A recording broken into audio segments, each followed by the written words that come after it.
අද දඹුල්ලේ සනස නේද සනස රක්ෂණ සමාගමේ ඉන්නේ අපිට වෙච්ච අසාධාරණයක් ගැන ඔයාලව දැනුවත් කරන්න මේ අපේ මල්ලි අපේ ටෙක්නීෂියන් සිතරගේ බයික් එක අපි ඉන්ෂුරන්ස් කරා මේ මහත්තයලාගේ රක්ෂණ සමාගමේ මේකේ සම්පූර්ණ ප්‍රයිස් එක උනේ මේ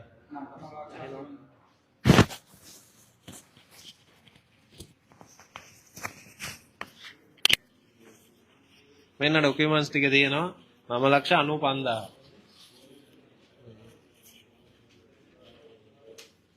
ඉතල ඔයාගේ ෆෝන් එකෙන් මේ ඕපන් කරලා බලන්න සවුන්ඩ් එක ඇහෙනවද කියලා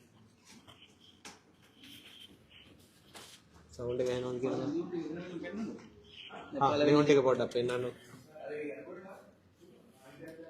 මෙන්න මේ වගේ ඔයාලත් මෙහෙම ඉන්ෂුරන්ස් කම්පැනි වලින් ඉන්ෂුරන්ස් කරලා අසාධාරණයට ලක් කරලා තියෙනවා නම් ඒක ගැන මේ වීඩියෝ එකේ යටින් කමෙන්ට් එකක් හරි අපිට හරි දාන්න අපි මේකට දැන් මෙයාලා මේ ඇත්තටම අසාධාරණයක් නේ කරන්නේ මිනිස්සුන්ට දැන් මේකදී අපිට විතරක් නෙමෙයි මේ වගේ වෙච්ච ගොඩක් අය ඇති ඉතින් ඔයාලා එකතු වෙලා මේක ගැන මේ ආයතන වලට එතකොට මේක දැකලා හරි මෙයාලගේ ඉහළ නිලධාරීන් ක්‍රියාමාර්ගයක් ගන්නේනේ හරි විදිහට නේ මිනිස්සුන්ට සාධාරණයක් කරන්න හරිද මේ දෙන්නේ අවසානට ඔව් මම විස්තරේ ගෙටියෙන් කියන්න මෙන්න මෙහෙමයි වෙන්නේ සිතර බයික් එක ගන්න කවද්ද ඔයා 2025 දෙසැම්බර් මාසේ ගන්න බයික් එක ඇක්සිඩන්ට් වෙන්නේ තුන්වෙනි මාසෙනේ 26 තුන්වෙනි මාසේ තුන්වෙනිදා ඇක්සිඩන්ට් එක වෙලා දැන් මේ වෙද්දි මාස 4කුත් දවස් ගාණක් ගිහිල්ලා තියෙනවා. අපි ඇක්සිඩන්ට් එක වෙලා සතියක් යන්න කලින් සියලුම ඩොකියුමන්ට්ස් ටික බාර දුන්නා කිසිම අඩුපාඩුවක් නැතුව. ඒත් අපිට තාම මේ වෙනකම් මේකට හරි උත්තරයක් නැහැ. මෙන්න මේ දීපු ලියුන් ටික ගෙවපු අපි මේ වෙනකම් වාරිකෙත් ගෙවාගෙන යනවා කිසිම ඇරියස් එකක් වෙන්නේ නැතුව මේ ටික ඔක්කොමත් කරලා දැන් මෙයාලා සැරින් සැරේ දෙන ගාන ටික වැඩි කරනවා. එතකොට ඒක එක්කෝ යාලට මුලින් මේ ගාන ගෙවන්න පුළුවන් නම් ඇයි මුලින් ඒ ගාන නොගෙවයි? අනිත් එක බලන්න ගියපු ඇසස එතනින් කියලා තියෙනවා මේ බයික් එකේ ලොකු අඩුපාඩු ටික කස්ටමර්ට කියන්නේ නැතුව උඩින් වහලා මෙහෙම හදමු කියලා. එහෙම දේවල් කරන්නේ කොච්චර අසාධාරණයි. අනිත් එක එහෙම දේවල් කරන්නේ කොච්චර අනතුරුදායකද? මෙයාගේ ජීවිතේට ඊට පස්සේ අනතුරක් වුණොත් එහෙම මේ වාහනේ මේ බයික් එක පාරේ පැතන් ගිහින් බාගෙට හදපු වාහනයකින් ජීවිතේට අනතුරක් වුණොත් මෙතුමලා වග කියනවා. එහෙම දේවල් අපි ඉන්ෂුරන්ස් එකක් දාන්නේ අපිට වාහනේ තනියෙන් හදාගන්න අපහසු නිසා අනතුරක් වුණා. අපි බලාපොරොත්තු වෙන්නේ එයාලගේ මූල්‍යමය සහාය ලැබෙයි කියලා. එතකොට එහෙමයි තමන්ගේ ගනුදෙනුකාරයව මෙහෙම අන්දන්න රවට්ටන්න යන එක හරිම අසාධාරණ වැඩක්. ඉතින් ඔයාලා මෙන්න අපි මේ සනස දඹුල්ල මේ ආයතන කළමනාකාරතුමා ඉන්නවා. අපි බොහොම සුවඳව කතා බහ කරගත්තේ මේ ඒත් එක්කම අර අපේ කරපු නිලධාරි මහත්තයා ඉන්නවා. එතුමා අපේ කෝල් එක මේ ආයතනයේ ඇතුළට ඇවිල්ලා ගන්න කෝල් එක එතුමා පෙනි කට් කරලා දානවා. එතකොට එහෙමද කස්ටමර්ට සලකන්න ඕන. මේ වගේ අසාධාරණයක් ලක්ුණා ඉන්නවනම් එකතු වෙන්න ඕන. දඹුල්ලේ යාළුවෝ ඉන්නවනම් දඹුල්ලේ සනස ඉස්සරහා අපි දැන් ඉන්නේ. මේකට දැන් හරි විසඳුමක් දෙන්න ඕන. හරි විසඳුමක් දෙනකන් අපි අද මෙතන ඉන්නවා. මම දැන් මේ උඩට වීල් චෙයාර් එකේ බොහොම අමාරුවෙන් ආවා. ඔයාලා දන්නවා මගේ සිටුේෂන් එක. මම මේ කතා කරන්නේ අපි වෙනුවෙන් විතරක් නෙමෙයි. මේ වගේ මේ ලංකාව ඇතුලේ කොච්චර මිනිස්සු අසාධාරණයකට ලක් වෙනවද? මේ ආයතන නිසා. ආයතන වල වංචාවන් නිසා. දැන් මේක අපි දැනුවත් හින්දා අපි ඇවිල්ලා මෙතන කතා බහ කරනවා. කතා කරලා ගාන වැඩි කරන්න ඉල්ලනවා. එහෙම නැතුව දෙන ගානට ඕකේ වෙලා අරන් යන මිනිස්සු කොච්චරක් ඇද්ද? 7:00මාරක් කලින් දෙන්නම් කියපු එක දැන් 8:00මාරක් කියනවා. 8:00මාරත් මදිනේ. මොකද 7:55. ඊට පස්සේ දෙන්නම්කෝ දෙවෙනි ලියුම හැරෙන්න පස්සේ 8:10. 8:10. ඔව් සැටින් සැරේ වැඩි කරා.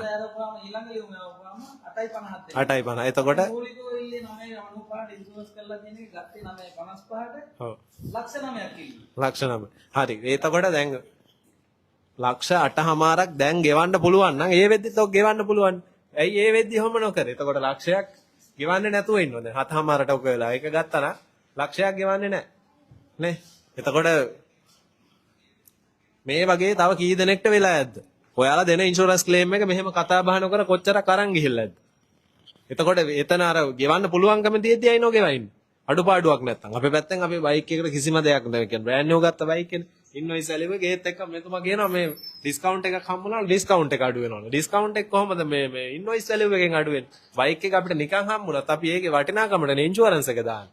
අපි ගත්ත ගාන ඒකට අදාළ වෙන්නේ නැහැ. ඉතින් මේ වගේ අසාධාරණයකට ලක් වෙච්ච අය ඉන්නවනම් පල්ලෙන් කමෙන්ට් එකක් දාන්න මේ වීඩියෝ එක ෂෙයා කරන්න හැකිතාක් අනිත් අයව දැනුවත් කරන්න. මේ වගේ දෙයක් දැක්කොත් ඔයාලා ඉස්සරහට ඇවිල්ලා කතා කරන්න. මේවට විරුද්ධව. හැමදාම නැත්තම් අසාධාරණයකට ලක් වෙන්නේ සාමාන්‍ය ජනතාව මේ රටේ ඉන්න ආයතන වලින් මේ විදිහට දැන් මෙයාලත් ජොබ් එකක් කරන්නේ නේ මම මේ මෙයාලව අපහසුතාවයටපත් කරන්න හිතාගෙන කරනව නෙමෙයි මේ ආයතනෙන් වෙච්ච දේ තමයි අපි මේ ඉදිරිපත් කරන්නේ මෙයාලා මාසික දීමනාවකට ඒ දෙන දීමනාවලට මෙයාලගේ රස්සාව කරන්න. ඒත් ඉහළ කළමනාකාරීත්වය හරි ඒ ආයතනවල දැන් අපි මේ ඉන්ෂුරන්ස් කෝවර පොලිසි එක පොත මේකේ දැන් මේ මහත්තයා අපිට කිව්වා මේකේ ගෙවන්නේ මේ සෙකන්ඩ් හෑන්ඩ් වැලියු එකටලු. බයික් එක බ්‍රෑන්ඩ් නිව් ගත්ත එක. අපි දැන් ඒක පෙන්වන්න කිව්වා මේ ඉන්ෂුරන්ස් පොලිසි එකේ. මේක එහෙම තන කොතන තියෙන්නේ කියලා එතුමා ඒක පෙන්වන්න දන්නේ නැහැ ඉතින්. කිව්වට මේ පොත තියෙනවා පොත තිබ්බට දන්නේ නැහැ ඒකේ කොහෙද එහෙම එකක් තියෙන්නේ කියලා. මේ අපි දැන් මේකත් මේ මල්ලි ඉල්ලලා තමයි අරන් තියෙන්නේ.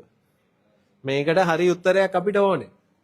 නැතුව අපි දැන් මේ 4 දෙනෙක් ජොබ් කරන්නේ නැතුව ෂොප් එක වහලා දාලා මේක උඩට මේ පඩි පෙලකින් ආවේ. මම වීල් චෙයාර් එක උස්සගෙන ආවේ පඩි පෙලකින්.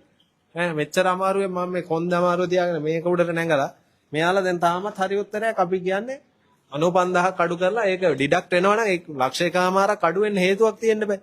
බයික් එක අරන් මාස දෙකක් ඇතුළත. අනිත් එක ගෙවන්න පුළුවන් ලක්ෂ 8මාරක් පුළුවන් නම් ඇයි මුලින් 7මාරක් කිව්වේ. ඒවට උත්තර නැහැ. දැන් එතකොට මේ පොතේ අර ඉන්ෂුරන්ස් පොලිසි එක පෙන්නන්නේ කොහොම ඒව නැහැ. එතකොට අර ගෑරේජ් එකට ගිහිල්ලා එතන කියපු කතාවල එතන ඒ කියලා තියෙන එහෙම කියන්න පුළුවන්.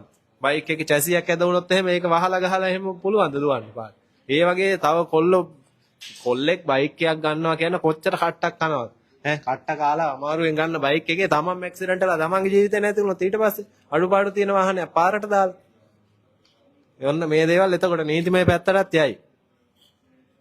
මම මෙහෙම අනිත් මිනිස්සුන්ට එහෙම අපහසුතාවයටපත් වෙන වීඩියෝස් කරන්න කැමති නැහැ. ඔයාලා දැකලා ඇති මගේ අනිත් වීඩියෝස් වලින් මම සමාජයට හොඳ දෙයක් දෙන්න උත්සාහ කරන්නේ. ඒත් මේ වගේ දේවලුත් වෙනවා නම් අපි මේ දේවල් ගැන දැනුවත් කරලා බෙදා ගන්න එක අපි යුතුයකමක් කියලා මම හිතනවා. මොකද අපිට දැන් අපි මේ වාහනේ දැන් මේ අපේ ප්‍රියන්ත මාමා කියනවා බයික් එක මෙතන ගෙනල්ලා දාලා ගෙන තියෙන තරමට වාහනේ එපා වෙලා ඉන්නේ.